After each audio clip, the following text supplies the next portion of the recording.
오늘부터 사무엘서 상하를 세 번에 걸쳐서 살펴보는 시간을 갖도록 하겠습니다. 오늘 성경 공부는 사무엘서 상하권에 등장하는 주요 인물, 핵심 사건, 그리고 그 안에 담긴 신학적 주제를 심층적으로 분석해서 하나님의 구원 역사가 어떻게 구체적인 인물과 사건을 통해 전개되는지에 대한 깊이 있는 이해를 돕고자 합니다. 사무엘서는 이스라엘 역사의 중추적인 전환기, 즉 영적 암흑기였던 사사 시대의 혼란을 마감하고 통일 왕국 시대로 나아가는 과정을 생생하게 그리고 있습니다. 그러나 사무엘서는 단순한 고대 이스라엘의 역사 기록을 넘어섭니다. 이 책은 인간의 연약함, 실패, 그리고 불순종 속에서도 결코 변치 않으시고 신실하게 자신의 구원 계획을 이루어 가시는 하나님의 주권적인 역사를 증언하는 이야기로 된 신학이라 할 수 있습니다. 사무엘서 계관을 봅니다. 히브리서 성경에서는 원래 사무엘 상하가 한 권의 책이었으며 사무엘서로 불려졌습니다. 70인역에서는 왕국들의 책 제1, 2권으로 칭해졌으며 1517년에 이르러서야 두 권으로 분리되었습니다. 저자는 아직 미상이나 유대교의 그 탈무드에서는 사무엘, 나단, 갓을 저자로서 추정하기도 합니다. 이 책의 기록 목적과 그 시기를 살펴보면 사무엘서는 주전 930년에서 722년 사이, 즉 이스라엘의 남북 분열 시대에 기록된 것으로 추정됩니다.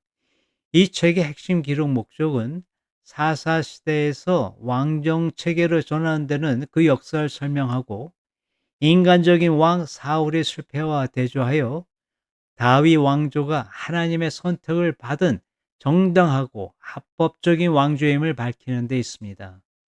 또한 하나님의 통치를 거부하고 인간 왕을 요구한 이스라엘의 잘못된 선택과 그 결과를 보여주고자 하는 데 있는 것입니다. 오늘의 성경 공부는 사무엘서의 개관으로 방대한 내용을 효과적으로 분석하기 위해 세 가지 주요 부분으로 구성되고 있습니다. 첫째가 과도기 시대의 인물과 그 사건입니다. 사사 시대의 그 종말과 사무엘로 대표되는 새로운 시대의 그 시작을 여기서 다루겠습니다. 두 번째는 이스라엘 왕정의 그 설립과 전개에 해당되는 부분인데요. 여기에는 초대 왕 사울과 두 번째 왕 다윗의 통치를 비교 분석하여 이상적인 왕의 모습을 조명하고 있습니다. 마지막으로는 다윗 언약의 신학적 그 의미에 대해서 사무엘서의 그 신학적 정점인 다윗 언약을 구속사적 관점에서 심층적으로 해설해 보고자 합니다. 자, 사무엘사 1장에서 7장에 그 관련된 내용의 그 요점을 말씀드리도록 하겠습니다. 사무엘상 초반부 1장에서 7장까지가 해당이 되는데요. 여기에는 이스라엘 역사에서 영적으로 가장 암울했던 사사시대가 어떻게 막을 내리고 하나님께서 새로운 구원의 역사를 위해 사무엘이라는 인물을 어떻게 준비하셨는지를 보여주는 중요한 과도기입니다. 이 시기의 사건들은 단순한 정치적 변화를 넘어 이후에 세워질 왕정의 성격과 방향을 결정하는 신학적 토대를 마련한다는 점에서 그 중요성이 매우 큽니다. 먼저 엘리 가문의 실패와 영적 암흑기에 대한 분석입니다. 사무엘상 1장에서 3장은 제사장 엘리와 그의 가문을 통해 당시 이스라엘 총체적 타락성을 상징적으로 보여주고 있습니다. 대제사장 엘리는 한나가 성전에서 고통스럽게 기도하는 모습을 보고 술에 취했다라고 오해할 만큼 아주 영적으로 우둔했으며 그의 두 아들 홈니와 비느하스는 제사를 멸시하고 신성 모독적인 그 죄악을 서슴지 않았습니다. 제사장의 타락은 백성들이 하나님께 나아갈 속죄의 기회마저 상실하게 만드는 심각한 문제였던 것입니다. 이러한 영적 부패의 절정은 이가봇 사건으로 나타납니다. 이스라엘은 블레셋과의 전투에서 언약궤를 부적처럼 사용하여 승리하려 했지만 그 결과는 참혹한 패배였습니다. 언약궤를 빼앗기고 홈니와 비느하스가 전사했으며 그 소식을 들은 엘리마저 목이 부러져 죽었습니다. 이때 비느하스의 아내가 아들을 낳고 영광이 이스라엘에서 떠났다라는 의미의 이가봇이라는 이름을 지어 주었습니다. 사무엘상 4장 22절에 나오죠. 이는 단순한 전쟁의 패배가 아니라 하나님의 영광이 타락한 백성과 지도자를 떠난 비극적인 영적 사건이었음을 선포하는 것입니다. 두 번째는 사무엘의 등장과 하나님의 구원 준비입니다. 하나님께서는 이처럼 절망적인 상황 속에서도 당신의 구원 계획을 준비하고 계셨습니다. 그 시작은 한 경건한 여인 한나의 기도였습니다. 성경에서 불임 여성을 통해 특별한 인물이 태어나는 것은 그 아이를 통한 하나님의 특별한 구원 계획이 있음을 암시하고 있습니다. 우리가 잘 아는 사라는 이삭을 낳았죠. 엘리사벳은 요한을 낳았죠. 바로 그런 경우입니다. 하나님께서 한나의 기도를 들으시고 사무엘을 주신 것은 생명을 낳지 못하는 불모의 땅과 같았던 이스라엘의 새로운 회복의 존재를 보여주는 사건이었습니다. 사무엘의 출생 후 한나가 부른 노래, 사무엘상 2장에 나오는 노래죠. 이거는 개인적인 감사를 넘어 심오한 신학적 선포를 담고 있어 사무엘서 전체의 주제를 압축적으로 보여주는 신학적 서곡이라 말할 수 있습니다. 이 노래는 하나님의 절대 주권, 교만한 자를 낮추시고 약한 자를 들어 쓰시는 하나님의 역사 방식, 그리고 장차 세워질 기름 부음 받은 자, 즉 왕에 대한 예고를 담고 있습니다. 특히 한나의 노래는 훗날 다윗이 부를 승리의 노래 사무엘 하 22장에 나오죠. 이것의 그 주제들을 미리 예고하여 사무엘서 전체를 관통하는 구속사적 흐름을 그 시작을 알리고 있는 것입니다. 세 번째 핵심 사건에 대한 분석입니다. 이 사건은 언약궤의 여정입니다. 사무엘상 4장에서 7장 그 내용에 포함된 내용입니다. 이스라엘에게 빼앗긴 그 언약궤의 파란만장한 그 여정은 실로에서 시작되어 이스라엘의 패배진 에베넷을 거쳐 블레셋의 심장부로 들어가고 있습니다.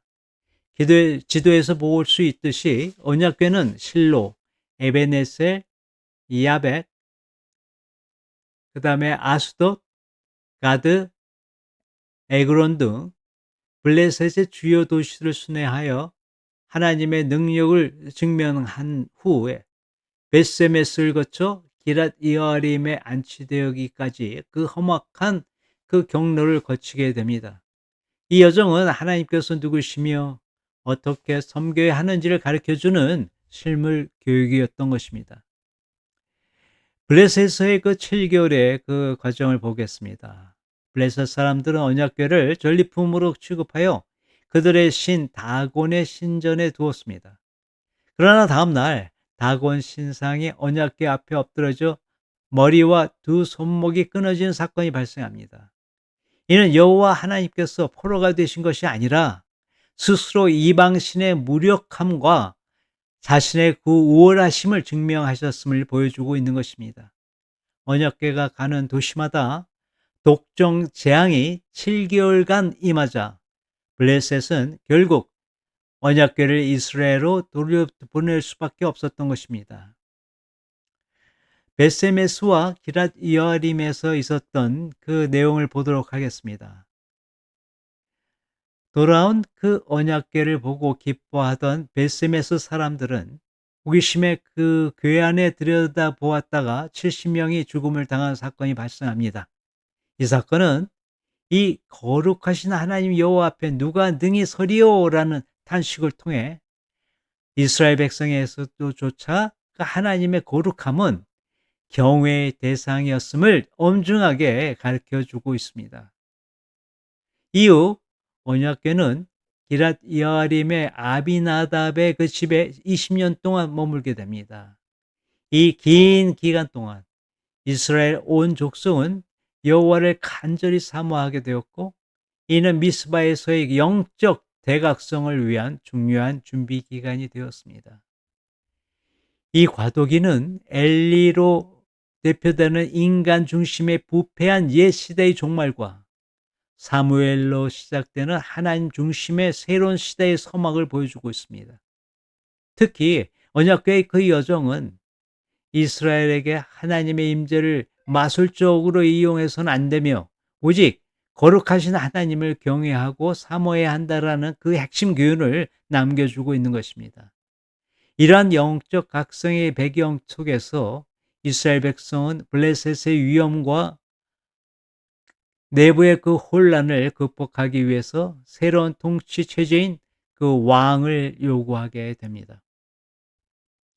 다음은 사무엘상 8장에서부터 사무엘하 8장까지의 이스라엘 왕정의 설립과 전개 과정을 보도록 하겠습니다. 이스라엘이 인간 왕을 요구한 사건은 하나님의 직접 통치, 즉 신정을 공식적으로 거부하는 중대한 신학적 전환점이었습니다. 그럼에도 불구하고 하나님께서는 이 요구를 허락하시어 왕정을 세우십니다. 이 과정에서 세워진 초대 왕 사울의 실패와 하나님의 마음에 합한 왕 다윗의 그 등극을 대조시키는 것은 사무엘서가 제시하는 이상적인 왕정의 원리를 탐구하는 핵심적인 열쇠인 것입니다. 지금부터 그 내용을 하나하나 살펴보도록 하겠습니다. 백성들이 사무엘에게 왕을 요구하는 이유는 다른 나라들과 같이 되어 블레셋의 위험으로부터 자신들을 지켜줄 강력한 지도자를 원했기 때문입니다. 그러나 이는 단순한 정치적 요청이 아니라 보이지 않는 왕이신 하나님을 거부하는 신학적 구데타와 같은 행위였습니다. 하나님께서는 이를 그들이 너를 버림이 아니요 나를 버려 자기들의 왕이 되지 못하게 함이니라 라고 사무엘상 8장 7절에서 이렇게 말씀하셨습니다.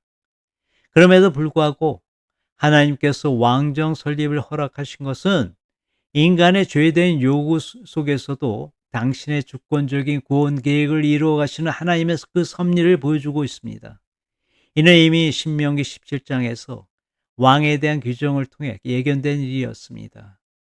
하나님께서는 왕을 세우되 그 왕은 율법을 옆에 두고 평생 읽으며 하나님 경외하기를 배우고 군사력이나 재물을 의지하지 않는, 즉 하나님의 대리 통치자로서의 역할을 감당해야 한다라고 명하셨던 것입니다. 자, 이제는 사울과 다윗의 그 두 왕의 통치를 비교하는 시간을 갖도록 하겠습니다. 사울과 다윗의 통치는 신정 국가의 왕이 갖춰야 할 자질이 무엇인지를 명확하게 대조하여 보여주고 있습니다. 그 선택 배경을 보면 먼저 초대왕 사울은 백성들이 다른 나라들과 같이 왕을 요구하자 하나님께서 그들의 눈높이에 맞춘 그 인간적인 기준에 그 왕을 선택합니다. 그러나 다윗은 하나님의 주권적인 선택에 따라 외적인 조건이 아니라 중심을 보시는 하나님에 의해 하나님의 마음에 합한 자로 기름 부음을 받습니다. 두 왕의 핵심 통치를 보면 사울 왕은 블레셋과의 전쟁에서 군사적 업적을 세우기도 했으나 제사장만이 할 수 있는 번제를 직접 드리는 월권 행위와 아말렉을 진멸하라는 하나님의 명령에 불순종하는 등 결정적인 순간에 하나님을 거역했습니다. 반면에 다윗 왕은 사울 가문과의 그 내전을 종식시키고 분열된 나라를 통일했으며 블레셋을 비롯한 주변의 적들을 정복하여 나라를 견고하게 세웠습니다. 특히 언약궤를 수도인 예루살렘으로 옮겨와 하나님의 통치를 구현하는 신정 정치를 이루려 노력했습니다. 자, 두 왕의 또 실패한 내용이 있습니다. 인간이기에 두 왕도 각각의 그 실패의 그 원인이 있는데, 그렇지만 거기에도 차이가 있습니다. 사울을 보면 선지자 사무엘을 통해 전달된 하나님의 명령에 온전히 순종하지 않았고, 백성들의 시선과 자신의 왕권을 하나님보다도 더 중시했습니다. 하나님의 책망 앞에서 변명으로 일관하며 진정한 회개를 보이지 않았습니다. 다윗의 경우는 어땠습니까? 우리아의 아내 바세바를 범하고 우리아를 죽게 하는 치명적인 죄를 저질렀으나 나단 선지자가 책망하였을 때 즉시 내가 여호와께 죄를 범하였노라 라고 고백하며 회개하고, 그 이후에 그 징계를 포함한 하나님의 주권적인 처분에 순종했습니다. 그래서 그 결과가 어떻습니까? 사울은 하나님께 버림받아 왕조가 단절되었으며 갈보와 전투에서 아들들과 함께 비참한 최후를 맞이했습니다. 그러나 다윗은 하나님으로부터의 그의 집과 나라와 왕위가 영원히 견고할 것이라는 약속을 받았습니다. 우리가 잘 아는 다윗 언약이죠. 이스라엘 역사상 가장 위대한 왕으로 평가받으며 장차 오실 메시아의 그 조상이 되는 영광을 얻었던 것입니다. 다음은 다윗 왕국의 그 확립과 성공 요인을 분석해 보겠습니다. 다윗은 분열된 이스라엘을 강력한 통일 왕국으로 세우고 주변 국가들을 정복하는 위대한 업적을 이루었습니다. 그러나 사무엘서는 그의 성공 원인을 군사적 재능이나 정치적 수완에서 찾지 않고 명확하게 그 비결을 증언하고 있습니다. 사무엘 하 5장 10절입니다. 만군의 하나님 여호와께서 함께 계시니 다윗이 점점 강성하여 가니라. 사무엘 하 8장 6절과 14절입니다. 다윗이 어디로 가든지 여호와께서 이기게 하시니라. 다윗의 모든 승리와 번영은 전적으로 하나님의 함께 하심과 그분의 은혜에 있었습니다. 그의 성공은 하나님의 축복이 가시적으로 드러난 결과였으며, 이는 요압을 군대 장관으로 여호사밧을 사관으로 삼는 등 안정적인 행정 체제를 구축하고 공평과 정의로 통일 왕국을 다스린 이상적인 왕의 모습으로 구체화되었습니다. 초대왕 사울과 두 번째 왕 다윗의 대조적인 통치는 이스라엘의 왕이 가져야 할 가장 중요한 덕목이 군사력이나 외모가 아닌 하나님의 말씀에 대한 전적인 순종임을 명백히 보여주고 있습니다.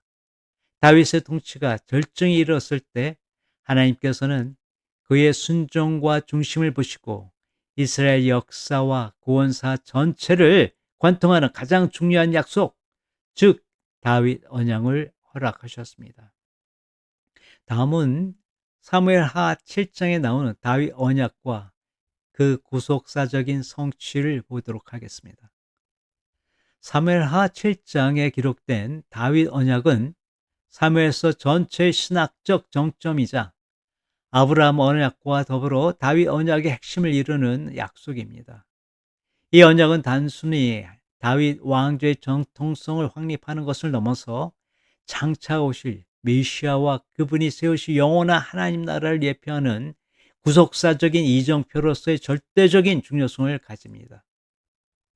다윗 언약의 그 내용을 분석해 보겠습니다. 다윗은 자신은 백향목궁에 거하면서 하나님의 궤는 휘장 가운데 있는 것을 안타깝게 여겨 성전 건축을 계획했습니다. 그러나 하나님께서는 나단 선지자를 통해 오히려 내가 너를 위하여 집을 짓겠다라고 말씀하시며 세 가지 영원한 약속을 주셨습니다. 그 첫 번째가 영원한 집입니다.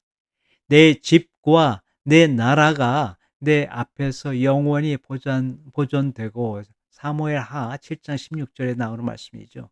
이는 다윗의 가문, 즉 왕조가 영원히 끊어지지 않고 보존될 것이라는 약속입니다. 두 번째가 영원한 왕국에 대한 약속입니다. 그의 나라를 견고하게 하리라. 사무엘하 7장 12절. 이는 다윗이 다스린 나라가 영원히 견고하게 설 것이라는 약속인 것입니다. 세 번째 약속은 영원한 보좌에 대한 약속입니다. 나는 그의 나라 왕위를 영원히 견고하게 하리라. 내 왕위가 영원히 견고하리라. 사무엘하 7장 13절 16절에서 반복해서 말씀하십니다. 이는 다윗으로부터 이어지는 왕의 통치권이 영원할 것이라는 약속인 것입니다. 이 다윗 언약은 이중적으로 성취되는 거고 있음을 우리는 잘 알고 있습니다. 다윗 언약의 역사 속에서 1차적으로 성취되었고 궁극적으로는 예수 그리스도를 통해 완성되는 이중적인 성취 구조를 가지고 있습니다. 2차적인 성취는 바로 솔로몬에 의해서 이루어진 것입니다. 이 언약은 먼저 다윗의 아들 솔로몬을 통해 1차적으로 성취되었습니다. 솔로몬은 약속대로 성전을 건축했으며 그의 통치 아래 이스라엘은 전례 없는 평화와 번영을 누렸습니다. 그러나 솔로몬은 말년에 우상을 숭배하는 죄를 범했고 그의 사후 왕국은 남북으로 분열되었습니다. 결국 이스라엘과 유다는 멸망하고 다윗 왕조의 통치는 역사 속에서 중단되었습니다. 이는 이 약속의 영원성이 솔로몬을 통해 완전하게 성취될 수 없었음을 보여주고 있는 것입니다. 그러면 궁극적인 성취는 뭡니까? 바로 예수 그리스도에 의한 성취입니다. 다윗 언약의 그 영원한 집, 영원한 왕국, 영원한 보좌는 오직 예수 그리스도를 통해 궁극적으로 그리고 완전하게 성취됩니다. 신약 성경은 예수님이 바로 이 언약의 성취자이심을 분명하게 증언하고 있습니다. 마태복음 1장 1절에 아브라함과 다윗의 자손 예수 그리스도의 계보라. 누가복음 1장 32절 33절에 이렇게 되어 있습니다. 그가 큰 자가 되고 지극히 높으신 이의 아들이라 일컬음을 받을 것이요 주 하나님께서 그 조상 다윗의 왕위를 그에게 주시리니 영원히 야곱의 집을 왕으로 다실 것이며 그 나라가 무궁하리라. 로마서 1장 3절의 말씀입니다. 그의 아들에 관하여 말하면 육신으로는 다윗의 혈통에서 나셨고 예수 그리스도는 육신으로는 다윗의 합법적인 후손으로 오셨고 십자가와 부활을 통해 죄와 사망의 권세를 이기셨습니다. 그분은 이제 하늘 보좌에 앉아 눈에 보이는 정치적 왕국이 아닌 영원한 하나님 나라를 다스리시는 만왕의 왕이 되셨습니다.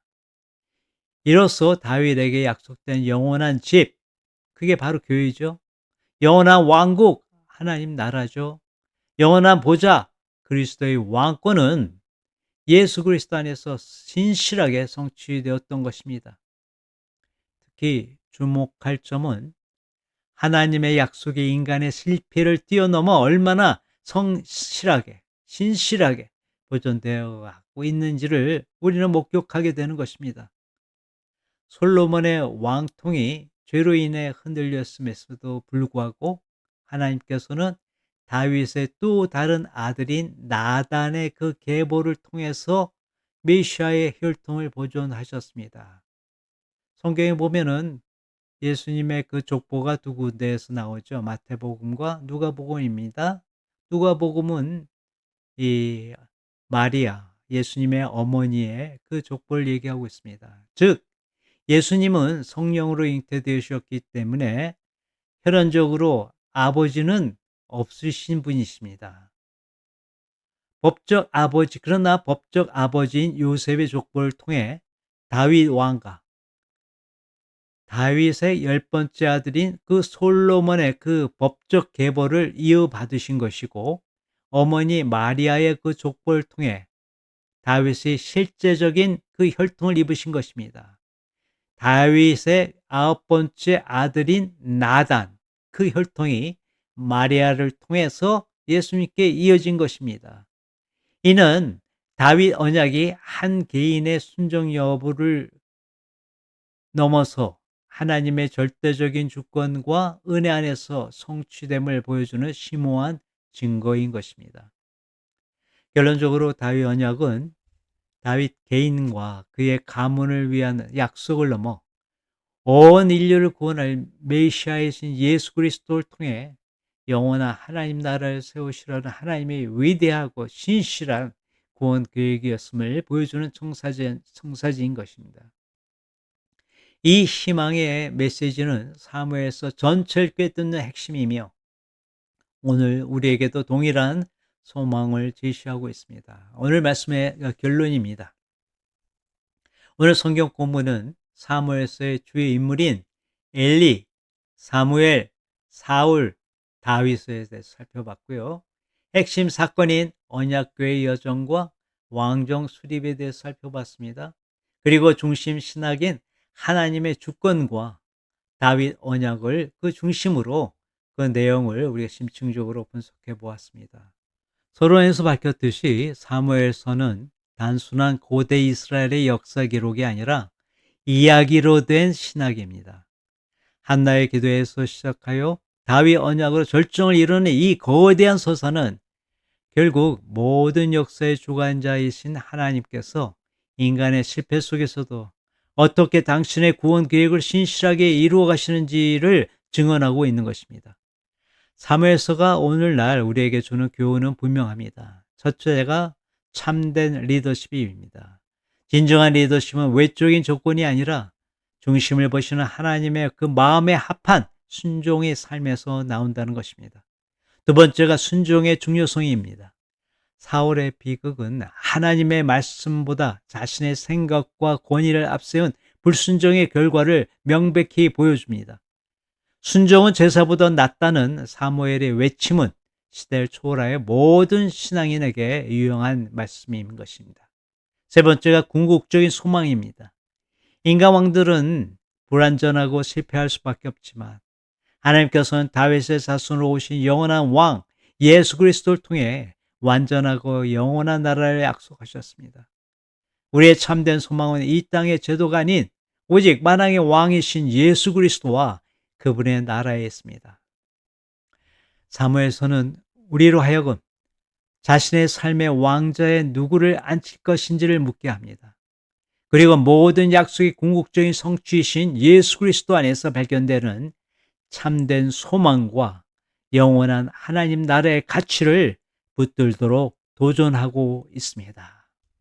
앞으로 이어지는 사무엘서 3번의 성경 공부를 통해서 여러분들에게 많은 은혜가 있기를 바랍니다. 감사합니다.